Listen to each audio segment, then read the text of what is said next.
고등학교 1학년 때 처음 배 탈 기회가 있었는데요. 제주도로 수학여행을 가게 되었습니다. 1990년 당시에 제주도로 수학여행 간다는 것은 굉장히 파격적인 것이었어요. 굉장히 기대되고 설레었었죠. 전주 고향에서 목포까지 버스로 이제 갔습니다.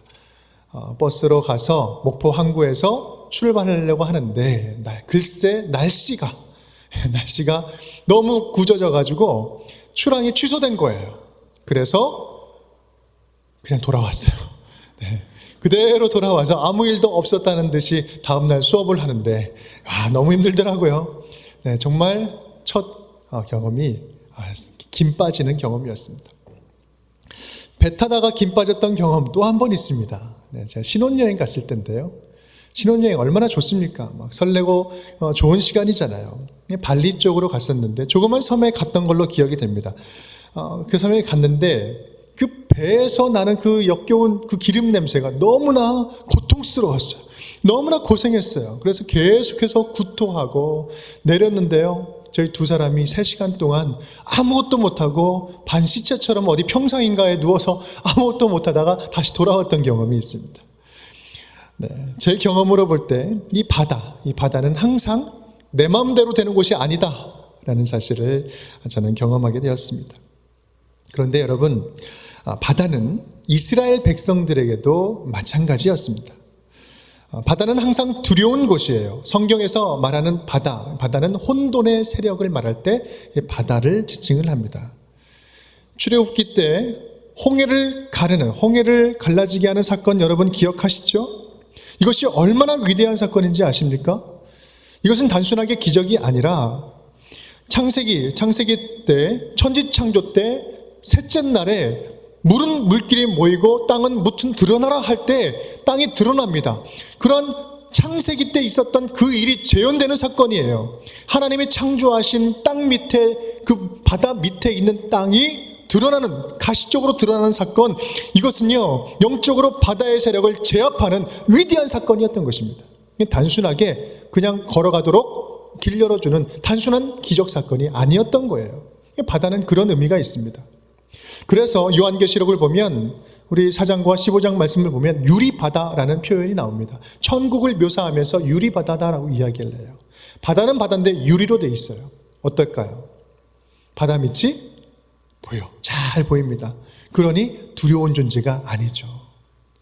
그것이 바로 천국의 모습이다. 바다를 역전시킨 겁니다. 이렇듯이 성경에서 말하는 바다는 암흑이 지배하는, 그리고 두려움이 가득한, 언제나 내 마음대로 내 예상대로 되지 않는 그 세력을 이야기할 때 바다를 이야기합니다. 우리의 인생도 마찬가지입니다. 내 마음대로 되는 것이 하나도 없어요. 내 마음대로 원하는 대로 되는 것이 하나도 없습니다. 예상을 벗어나갑니다. 당황스러워요. 황당합니다. 내 시간표대로, 내 계획대로 되지 않는 것들이 너무나 많아요. 우리는 수많은 계획들을 세웠습니다. 올해도 중요한 비전, 여러 가지 비전들을 세웠습니다. 한 해를 갈무리하면서 되돌아보니 멈춘 것들, 시작도 하지 못한 것들이 참 많이 있어요. 주변에는 기도를 열심히 하시고 또 이제 하나님의 부르심을 받고 인생을 걸고 선교사로 헌신하겠다 다짐하셨던 목사님들이 참 많이 계십니다. 또 어떤 목사님들은 모든 사역들을 다 내려놓고 유학을 준비했어요. 또 사업하시는 분들 계시지 않습니까? 크고 작은 일들을 계획을 세우고 계약을 하고 이제 구체적으로 진행하려고 했던 분들이 많이 있었습니다. 어떤 분들은 2-3년 동안 계속해서 열심히 개를 묻어서 내가 올해는 꼭 해외여행 가리라 결정, 그 마음을 먹고 있다가 티켓팅까지 하는 그 순간에 모든 것이 다 수포로 들어갔어요. 이 자리에 계신 여러분들 다 우리의 이야기 아닙니까? 우리가 해당되는 이야기잖아요. 오랫동안 준비했던 결혼 계획에 차질이 생겼고 단기 선교, 비전 트립, 취업, 개업, 학업, 수많은 인생의 계획들이 멈추거나 취소되거나 틀어졌습니다. 여러분, 이러한 갑작스런 당황스러운 변화를 우리는 어떻게 이해해야 할까요? 이것을 단순하게 우리가 하려던 계획이 안 됐으니 그냥 실패한 인생이다 라고 말할 수 있을까요? 살다 보면 참 기이한 일들이 많이 일어납니다. 이해되지 않는 일들이 많아요.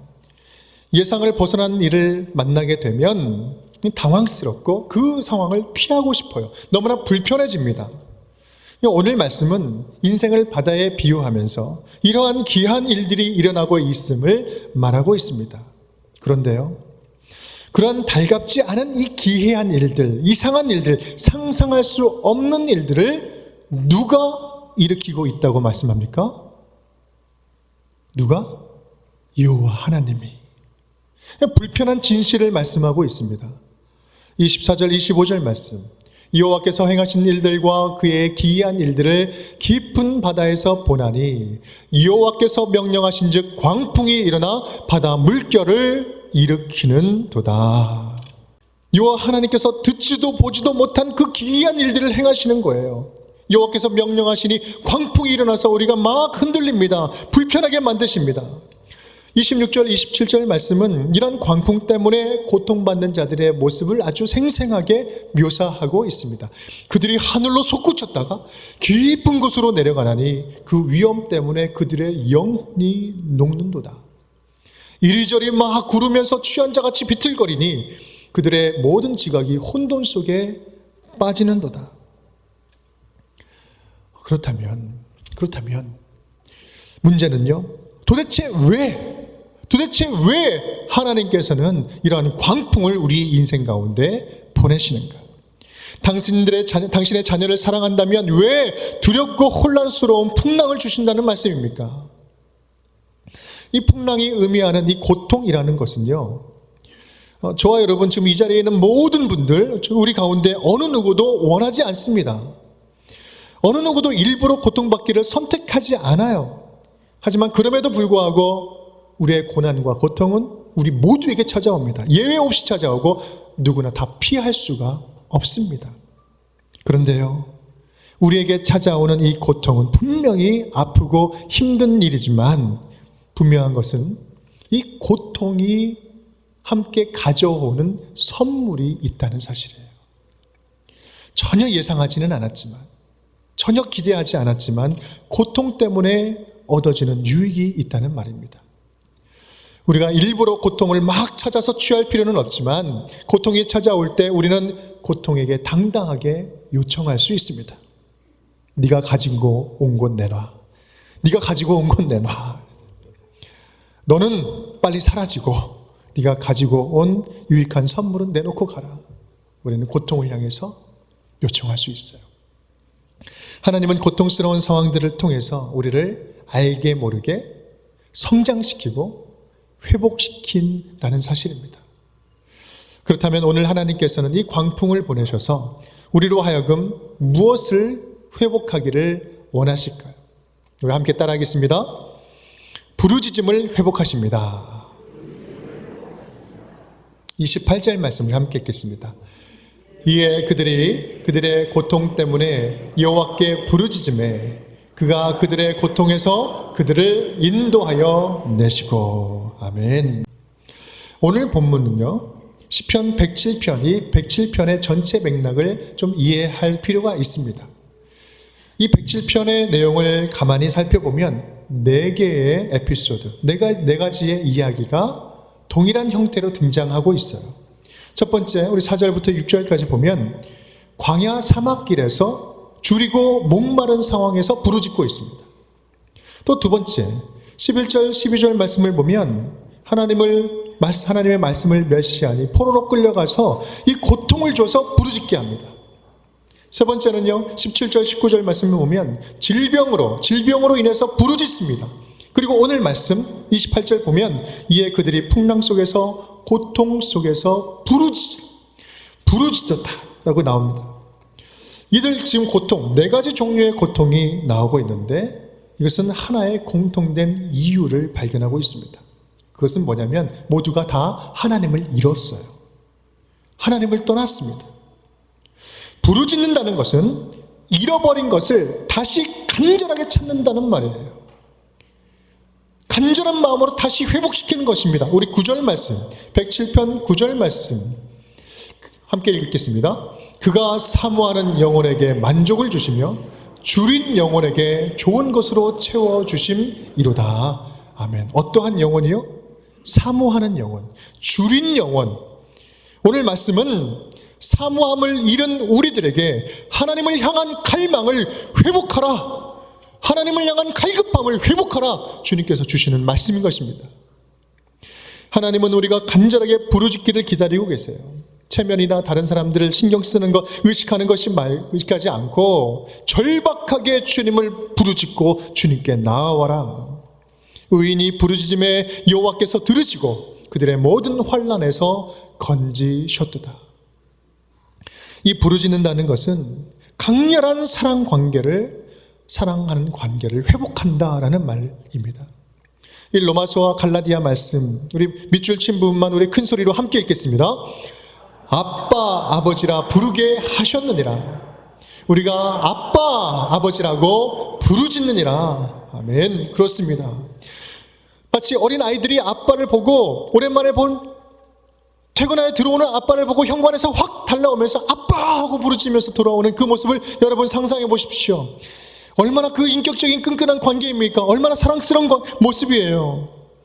이런 관계, 이 친밀한 관계, 이런 관계를 아가서에서는요 이렇게 이야기합니다. 2장 14절, 바위 틈 낭떠러지 은밀한 곳에 있는 나의 비둘기야, 내가 네 얼굴을 보게 하라, 내 소리를 듣게 하라.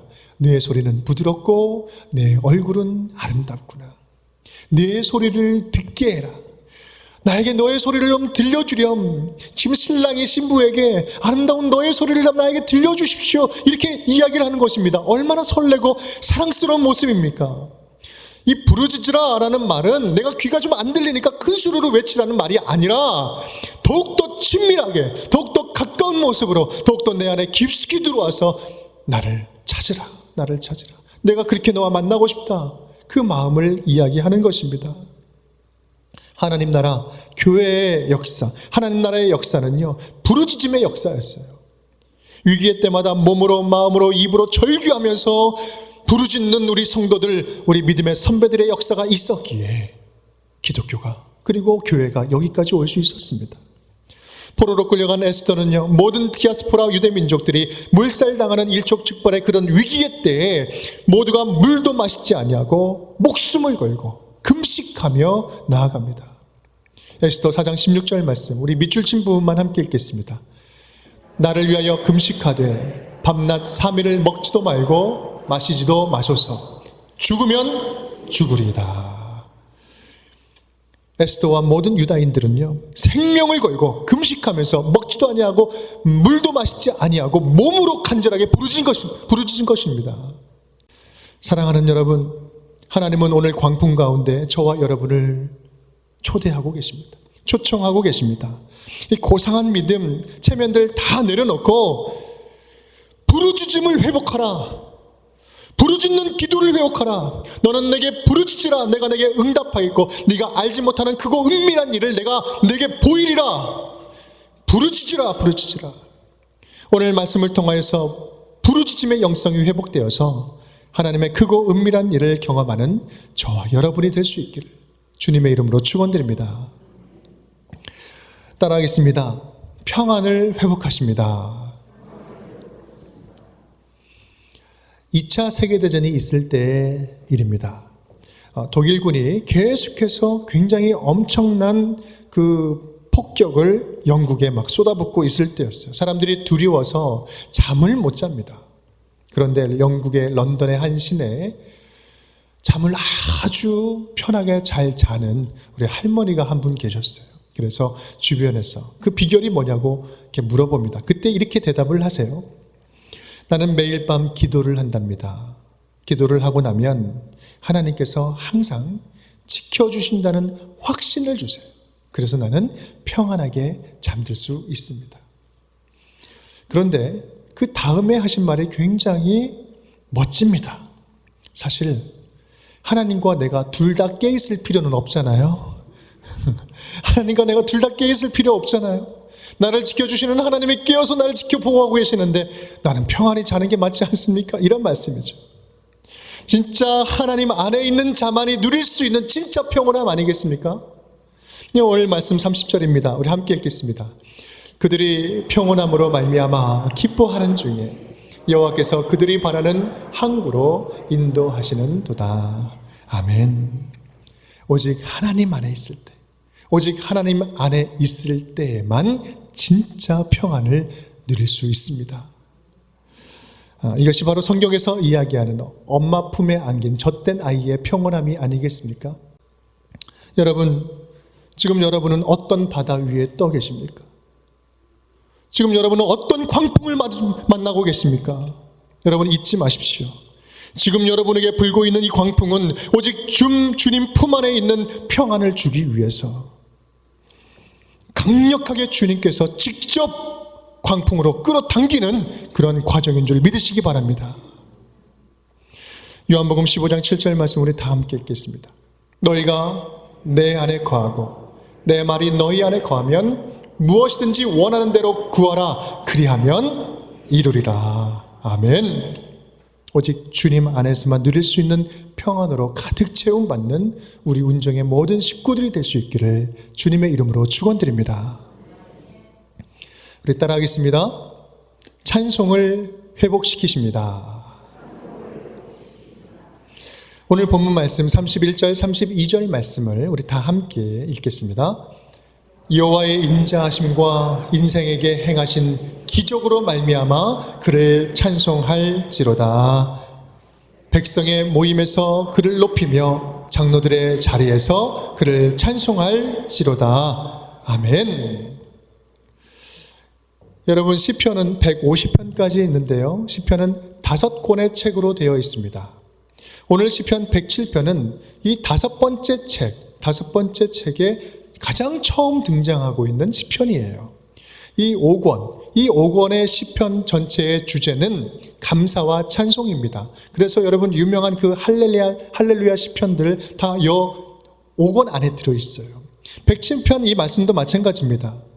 시편 107편에 등장하는 이 네 가지 이야기는 마치 4절까지 부르는 노래와도 같습니다. 그리고 이 노래가 끝날 때마다 후렴구가 있어요. 아주 동일하게 한자도 틀리지 않게 똑같은 후렴구가 4번 반복되고 있습니다. 8절, 15절, 21절, 31절 우리 한 목소리로 한번 읽어보겠습니다. 여호와의 인자하심과 인생에게 행하신 기적으로 말미암아 그를 찬송할지로다. 아멘. 우리 앞서 말씀드린 바와 같이 4가지 이 고통스러운 상황이 등장을 하고 있습니다. 그 모습들은 이렇죠. 첫 번째, 광야 같은 삶입니다. 두 번째는 포로로 끌려간 것 같은 삶이에요. 포로의 삶이에요. 세 번째는 질병으로 고통받는 삶이에요. 그리고 네 번째는 이 풍랑 가운데 두려움에 떠는 삶이에요. 여러분, 이 네 가지 상황이 무엇을 의미하는지 아십니까? 성경에서 이 넷이라는 숫자는 땅의 수예요. 땅의 수. 이 4가지 상황들을 한마디로 말하면 이 땅에서 우리 인간들이 경험할 수 있는 모든 고통들, 모든 아픔들, 모든 절망들, 이것들의 총합체를 이야기하는 것입니다. 인간이 경험할 수 있는 모든 아픔, 모든 두려움 속에서, 모든 절망 가운데 부르짖을 때 주님께서는 어떤 상황 속에서도, 어떤 고통 속에서도, 빠져있는 그 속에서도 주님께서는 찾아가 주셔서 예외 없이 다 구원해 주신다는 말씀이에요. 내 아픔은 누구도 알지 못해, 내 아픔은 누구도 이해할 수 없어라고 이야기하는 그 고통과 아픔, 사람들은 모른다 할지라도 주님께서는 아시고 그런 상황 속에서 부르짖는 노래를 불쌍히 여겨주셔서 친히 찾아오셔서 우리를 구원해 주신다는 말씀이에요. 우리 가운데 누구도 외면치 아니하시는 그 하나님을 찬양할지로다. 그 하나님을 찬양하는 것입니다. 여러분, 혹시 언제부턴가 우리의 영혼에 찬송이 멈추어지지는 않았습니까? 신앙의 연수가 거듭되면 거듭될수록 오히려 점점 더 오히려 찬양의 감격이 식어지고 있지는 않습니까? 일상에 너무나 분주함이 하나님을 향한 노래를 가로막고 있지는 않습니까? 오늘 하나님은 풍랑을 보내셔서 세찬 바닷바람으로 우리 영혼을 깨우시고 우리 뺨을 바닷물로 적시시고 입술을 벌리게 하셔서 멈추었던 찬송을 계속해서 부르게 하신다는 사실을 기억하시길 바랍니다. 내가 이 풍랑과 바람으로 말미암아 내가 이 풍랑과 바람으로 너의 멈춘 찬양을 다시 부르게 하리라. 내가 이 풍랑으로 내 입술에 멈춘 찬양을 다시 부르게 하리라. 여러분, 이번 주에는요 우리 운정교회 모든 성도님들에게 축제를 드리겠습니다. 네, 다른 사람 없는 곳에서 하나님만을 위해서 노래 불러드리기, 찬양 올려드리기. 나는 노래 못해요. 음감이 없습니다. 전혀 필요 없습니다. 노래 못해도 전혀 상관없습니다. 오랜 시간 걸리지 않습니다. 5분에서 10분이면 한 곡 부르기 충분합니다. 여러분, 일주일에 몇 시간인지 아십니까? 일주일이 176시간입니다. 그 가운데 우리 5분, 10분, 이거 시간 없어서 내가 못하겠다고 이야기할 수 있을까요? 여러분, 한번 해보십시오. 하나님의 크신 은혜가 비줄기처럼 우리에게 내려올 줄 믿습니다. 분명히 찬송은 주님께서 받으시는 것인데, 우리가 찬송을 하면 찬송은 주님께서 받으시는 것인데, 감동과 능력은 찬송을 드리는 자에게 쏟아지는 것이에요. 이것이 지금 찬송에 담겨져 있는 아주 비밀과 같은 축복입니다. 여러분, 이 비밀과 같은 축복을 이번 한 주간 동안 마음껏 누리시기를 간절히 축원드립니다. 이사야 43장 21절 말씀 함께 읽겠습니다. 이 백성은 내가 나를 위하여 지었나니 나를 찬송하게 하려 함이니라. 다시 한번, 이 백성은 내가 나를 위하여 지었나니 나를 찬송하게 하려 함이니라. 아멘. 우리 하나님께서는요, 우리가 뭔가 뛰어난 그런 위대한 업적을 남기고 뭔가 세우기를 기뻐하시겠죠. 기뻐하면 좋아하시겠죠. 하지만 그것이 전혀 없더라도 전혀 상관이 없습니다. 전혀 어떤 뛰어난 업적을 남기지 않아도 상관없습니다. 다만 하나님께 우리가 찬양을 올려드릴 때 주님께서는 가장 기뻐하시는 거예요. 그래서 시편 150편까지 있는데 제일 마지막 시편 마지막 끝에가 어떻게 끝납니까? 호흡이 있는 자마다 여호와를 찬양할지로다. 할렐루야. 함께 시작. 호흡이 있는 자마다 여호와를 찬양할지어다. 할렐루야. 숨쉬고 있느냐? 숨쉬고 있다면 너는 찬양할지어다. 광풍이 불어오면 당장은 모든 게 다 멈추고 좌초될 것처럼 두렵습니다. 하지만 결국 하나님이 일으키시는 광풍이라면 하나님께서 우리가 원하는 바라는 항구로 인도해 가실 것입니다. 사랑하는 성도 여러분, 오늘 시편의 이야기는 신약에 와서 누구의 이야기로 이어집니까? 신약에 와서 누구의 이야기로 이어집니까? 이것은 바로 예수 그리스도의 이야기입니다. 예수님은 거친 풍랑을 말씀으로 잠재우셨어요. 잠잠하라 말씀하시니 그 말씀 한마디로 모든 풍랑은 잠잠해졌습니다. 그리고 바다를 당신의 발로 들여 밟고, 그 풍랑, 거친 풍랑을 발로 밟고 제자들에게 걸어오셨습니다. 우리 예수님은 오늘도 우리 가운데 불고 있는 이 풍랑을 밟고 지금 우리에게 다가오고 계신 줄을 믿습니다. 그 예수님을 만나십시오. 그 예수님의 옷자락을 붙잡으십시오. 그 예수님이 내민 손을 붙잡으십시오. 그 예수님과 함께 그 시선을 마주치고 시선을 돌리지 마십시오. 오직 그 안에서만 소망을 발견할 수 있습니다. 풍랑을 향하여서 바다야 잠잠하라 외쳤던 그 예수님, 하지만 또 우리를 바라보시면서는 두려워 떠는 우리를 불쌍히 바라보시면서 나니까 두려워하지 말라, 내니 두려워하지 말라, 나니까 두려워하지 말라, 안심하라 말씀하시는 그 예수님을 바라보면서 예수님의 손을 붙잡고 예수님과 시선을 마주치며 예수님과 함께 그 풍랑이는 바다 위를 예수님과 함께 동행하는 저와 여러분이 될 수 있기를 주님의 이름으로 축원드립니다. 비록 소망의 항구 그곳에 가기까지 광풍은 멈추지 않을 것입니다. 파도는 결코 멈추지 않을 것입니다. 그렇다 할지라도 예수님과 함께 바다 위를 동행하며 주님의 날개 그늘 아래서 참된 평안을 누리며 살아가는 저와 여러분이 될 수 있기를 주님의 이름으로 축원드립니다.